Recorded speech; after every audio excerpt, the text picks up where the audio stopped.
हमें औलाद हुई, बेटा हुआ इस वर्ष। निहाल को घर नहीं आना चाहिए फिलहाल। मैं नहीं चाहता कि बरादरी वालों का और उसका आमना सामना हो। ऐसा नहीं था, उन्होंने मुझसे वादा किया था, खुद कहा था। अच्छा हो गया ना, अम्मा रो क्या बात तो सच है मगर बात है रुसवाई की। तुमने भी बहती गंगा में हाथ धो लिया। संभल के। भाई जब सब धो रहे हैं तो हम पीछे क्यों रहे हैं? इस फूल के आने से पूरा घर महक गया, सब कुछ बदल गया ज़वारशा। मैं कसम खाता हूँ निहाल इस घर में कभी नहीं आएगी। क्राइम ड्रामा अपने देखने वालों के लिए डे बाय डे बहुत ही ज़्यादा इंटरेस्टिंग होता चला जा रहा है। लेकिन लोग ये सोच रहे होंगे कि ये एक हॉरर ड्रामा होगा और डायन होगी कोई इसके अंदर, लेकिन डायन तो नज़र नहीं आ रही।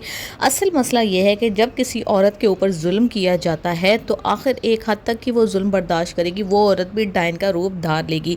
तो इस ड्रामे के अंदर जिस तरह से ज़वार शाह और शबाब मिलकर निहाल के ऊपर जुल्म ढा रहे हैं कि जिस तरह उसने ज़वार शाह के भाई हुनैन से मोहब्बत की लेकिन उसकी शादी ना हो सकी, बल्कि उसके बाप ने हुनैन को कत्ल कर दिया। अब ज़वार शाह ने उसके बाप को माफ़ करने के बाद उसको कहा कि भाई तुम मेरे साथ निकाह करो और मेरी औलाद पैदा करो जो कि मेरी बीवी शबाब पालेगी। अब उसने ये शर्त रखी कि मैं अपनी औलाद के साथ रहूँगी, चाहे मुझे नौकरानी बन के रखा जाए। ज़वार शाह ने जब ये शर्त एक्सेप्ट कर ली, लेकिन जब बेटा पैदा हो जाता है तो उनके दिल में डाउट आ जाएगा। अब वो ये शर्त पूरी करने के लिए तैयार नहीं हैं और इसके दोनों साले मिलकर जो है वो निहाल का मर्डर कर देंगे। निहाल को दफना दिया जाएगा लेकिन निहाल होगी ज़िंदा।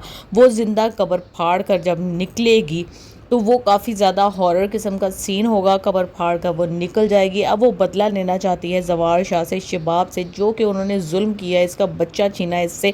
लेकिन उसके लिए पहले वो ख़ुद को तैयार करेगी। पहले जिस तरह से सीधी सादी दुपट्टा लेने वाली निहाल थी, दुनिया के जुल्म से तंग आई हुई थी, बल्कि उसके बाप ने कभी उसके अंदर खुद एतमादी को आने ही नहीं दिया था। लेकिन अब वो एक पुरएतमाद औरत बन के निकलेगी, एक फैशनेबल। और फिर ज़वार शाह के घर में दोबारा से एंट्री मारेगी उसके बच्चे की आया बनकर और सबसे गिन गिन कर बदले लेगी।